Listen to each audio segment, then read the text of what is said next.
Here are a lot of the things that I've learned that were very critical in my 25th year of life. There are people out there who don't think like you. There are people out there who are willing to do very evil and heinous acts, and they're going to go to sleep at night thinking absolutely nothing of it. Just because you wouldn't necessarily do it doesn't mean that everyone else has the morals and conscience that you might have. Likewise, just because you grew up in a narcissistic household and it's hard to trust, it doesn't mean that everybody is not worthy of trust. It isn't necessarily about what is perfectly optimal according to averages. Everyone is going to be different, and one thing that works for one person may be a really depressing life for another person. And it matters what works and is sustainable for you at the end of the day. Nobody should be lecturing you about how to live the life that's ideal when they themselves don't have it figured out or don't seem to be a good package delivering the message. Also, if you've already tried their advice and it doesn't work for you, obsessing over the negative emotions, the shame and guilt of not being accepted by these people who are trying to be your therapist, giving you all this advice on how to live ideally and it's just not working, well, the harder that you try to make it work, the more depressed you're going to be because it's not where you're supposed to be in life. It's not your path. It's somebody else's path. Their idea of what they believe is ideal. Being satisfied and happy doesn't come from external things. It does not come from achievements. It comes from being grateful for existing and simply trying your best to improve things. Gratefulness, resolve. It also probably comes from the people that you surround yourself with. If you're around shitty people, well, you're not going to have fun. You're probably going to be really insecure. If you're around great, loving, supportive people, you're probably going to explore a lot of the beautiful areas of life that you've been lacking. And realistically, we don't need fancy tech.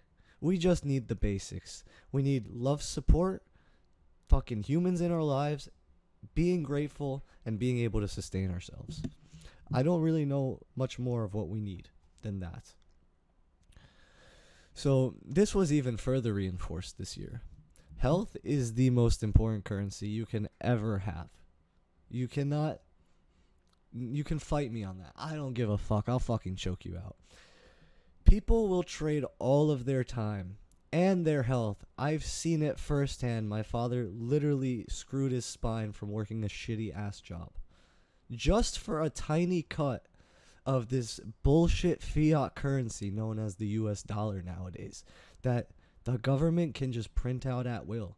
It's not backed by anything, and you are trading all of this priceless time on earth that you have, all of this energy, this health, this youthfulness, just to be able to keep the cycle going for another paycheck. That is a very slow bleeding investment. That is slow trickle down of red. If you've ever invested, you know what that feels like. It's not fun seeing your entire portfolio go red. So why do we do it every single day at our jobs? Doing shit that we hate just to be able to go on another 2 weeks. Your family may be your blood, but it doesn't necessarily mean they have your best interests at heart. Let alone they're willing to sacrifice the slightest bit of energy to make sure that you're okay or that you could actually feel good. If you grew up in a narcissistic household, well then you tend to not have anything done for you. You're pretty much on your own with everything, especially when you need it most. Emotions are what make us human. And emotions are also what have us make massive mistakes. Detaching when making decisions is what allows a human to make good long-term decisions. And emotions are a direct conflict with logic most of the time. However, I will argue there are times where emotions are actually the right judge of a decision. And I'm primarily thinking about love when it comes to this. Not all problems can and should necessarily be solved with logic. There's such a thing as psychological solutions. Maybe trying to go sober for the 100th time and battling with shame and guilt and hyperfixating on the negative emotions is not the answer. Maybe it is to simply stop obsessing over those negative emotions. Do the bad habit and simply experience everything that there is to experience. And notice the good and notice the bad, but don't necessarily filter the good with the bad and just throw the bad away. Notice everything. And that will actually lead you to more success than trying to resist so hard. Because resisting yourself is a really hard thing to do. Why do people not like doing exercise? You are literally resisting you're convincing your brain to go against your body's resistance of change. Maybe acceptance. And that's really hard for people to even grasp because honestly, a year and a half ago, I would be like, how do I even accept? Because acceptance, it doesn't necessarily feel like an action you take. It's more so a psychological understanding. And that is a very interesting point. Maybe it's also a solution to change your environment and be around different people. A loving group of people that are far more likely to help you do better shit with your time and not shit on you for being vulnerable rather than the opposite, right? And an environment switch can be an example of a psychological solution, even though it is logical, obviously. But I don't think people grasp the value of changing your environment and not being around the same people that tear you down every day. It changes who you are a lot. You can genuinely dig yourself out of any hole with enough patience and enough sustained long-term effort. Regardless of what anybody tells you, regardless of how strong your insecurities are, it does not matter. This is an interesting quote. Talking about it isn't doing it. Thinking about it isn't doing it. Arguing with your stupid fucking brother about doing it, or why you haven't done it, or how you plan on doing it, or fantasizing about all these ideas you have about doing it, or how perfect it's going to be when you do it, isn't doing it. The only thing that matters is to actually go out and try to do it, fail, come back again. Others people's judgment is simply noise. Level up and develop yourself in the areas that you're lacking in before you try to be a hotshot success. Because even if you magically got the RNG to become this hotshot success, well then you're probably going to fail at it because you don't have the character built, the levels built to actually operate at that level. So by working on yourself, improving things like your social skills, your physical appearance, maybe it's weight for you, maybe it's addressing the biggest conflicts that you have in your life, by doing these things, you will attract what you're looking for simply as a consequence. And also, you will cut out a lot of the negative energy that consumes you on a daily basis, because instead you're focusing on the things that give you joy, that you enjoy working on, that make you feel satisfied, rather than just ruminating in bullshit and then escaping to some emotional cope like video games. So rather, that energy will just be further invested into your own growth, and you will create a flywheel loop, which is the greatest possible positive reinforcement loop you can have. A lot of people you meet will seem friendly to your face, but you will only find out who they really are when they're put in a tough and stressful situation. This is either when the truth comes out or their ego takes over. And people use the word friend very, very loosely. In one sentence, a shitty friend will throw you under the bus to make themselves look good in like a professional setting and then lie to your face about it when confronted. And then on the other hand, they will imply that they still want to be your friend at the end of the day and that they value you. Friends have each other's best interests at heart. And it shouldn't be the case that one friend's self-interest should overpower the greater good of the relationship. No one person is more important than any other individual. Life is really short. Stop wasting it by obsessing over negative emotions and what you don't have and the external world and their perceptions of you. Presence is an absolute virtue. Presence is the only thing worth living for. Presence is the feeling of God. You can say I'm a fucking nutcase for saying this shit. To most Westerners, this probably sounds crazy. Being present feels like you are one with God. There is no way to indulge in negative emotions and hate life when you are present. You can't possibly be present when you're too focused on flaws.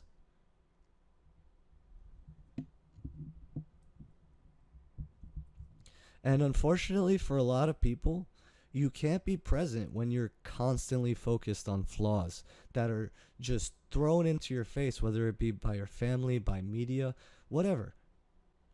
Most people aren't taking the action that you are taking. So simply just be happy with where you are, how far you've come. Stop comparing yourself to everybody else. You don't need to have 10 houses by the age of 30. You don't need to have 10 houses by the age of 21. You don't need to have 50 million subscribers by the age of 20. Like, none of that stuff matters in the end. We all die. We're all going to the same place. None of that makes any other person more important. And none of that should detract from your ability to enjoy life. None of focusing on those goals should really affect your quality of life, because once you hit the goal, it's not going to make you happy anyways. Now, diminishing returns can be really interesting because they work in both directions. A little bit of work in an area that you're not necessarily very experienced in goes a really, really, really long way in the medium to long term. But it shows very small, incremental, small progress in the short term, which can be tough for people to process. It can be very discouraging. That's why you must accept that life is a long haul thing. Anybody who is telling you that you need to be a certain way by this age, or you need to have a certain amount of money, or this many cars, or this many houses, they're just trying to sell you a dream. They're just trying to sell you something. You don't need any of that to be happy. You already have everything you need in order to make those millions of dollars, get those cars, get those houses. You simply need to look within and bring that value out into the world, rather than focusing on what everyone else has, the value that they're showing, which is 1% of what they're actually showing. The reality is, if you're super rich and you're managing all this stuff and your time is filled with a lot of bullshit, well, you're not going to have the time to enjoy life with your family, for example. Spend time with your kids. There are sacrifices that need to be made. You are just seeing the greatest 1% of what people want to show you. Life isn't a game that you beat in 36 hours. It takes months and years to develop the skills and traits you want to see in yourself. And if you have that long haul mentality approach to it, you can't possibly fail, because you're never going to stop. And because you refuse to stop in the short term, all these brilliant rewards come in about a year and a half to 2 years' time. So much so that you will have a mental breakdown at the progress you have made. One thing I learned about processing negative emotion is it's okay to break down. Don't hold back.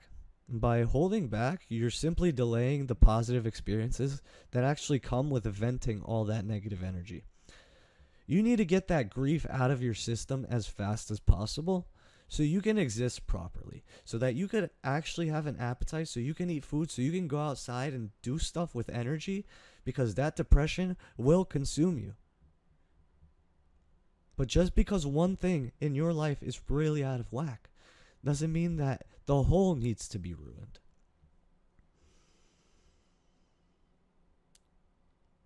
You will have a lot more satisfaction by simply focusing on trying to improve life, rather than focusing on the fact that everyone and everything around you your entire life is and has been dying. or has already died, and that you might be completely alone in this world.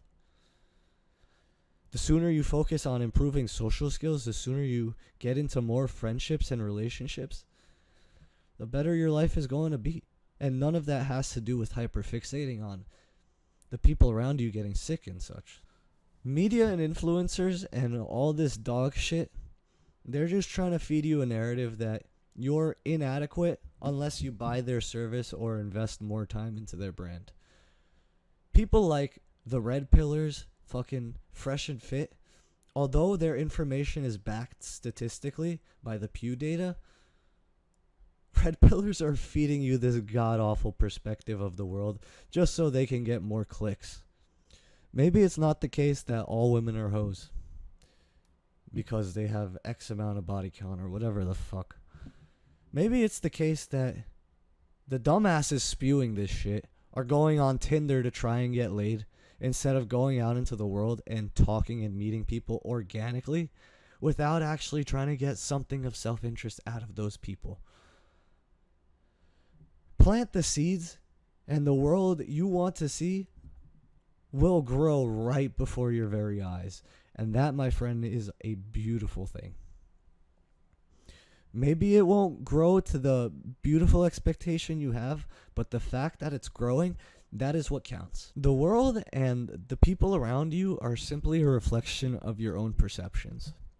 You are what you believe, and what you believe is your own limitation. If you go into something thinking it's going to suck, it's way more likely to suck.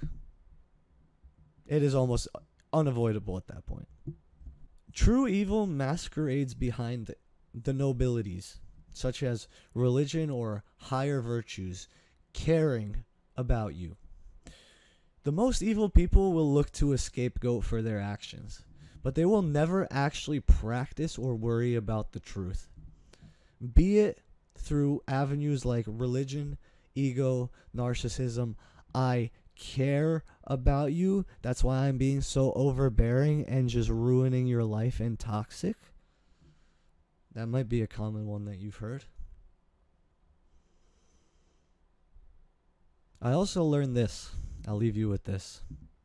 I learned that I absolutely love you all. I am so appreciative of people willing to listen to this type of stuff and try and learn from it and take something from it. I am so appreciative for your attention, for your time. I am so appreciative that you look into something with substance rather than the bullshit social media that is just plaguing our brains. I am even really grateful for that stuff, that it exists, because it exists, we can make a decision to go against it and not partake and not indulge and not mess up our fucking attention spans and not just fry our dopamines and not invest time into these apps that are simply trying to consume as much time as possible, and instead invest it into the people who matter. You people. That is all I had to say. Thank you so much for listening. If you're not subscribed, please subscribe. Give me a like. Drop a comment what you think about this. I think I'm going to do one of these types of things every year. Apparently I did one last year, 2 days before I turned 25, and that was the inspiration behind this. I simply wanted to share all the lessons I've learned in my 25th year of life, which was a very fucking wild ride. So, if you've made it this far, you are an amazing human. Thank you so much for your time. Take care.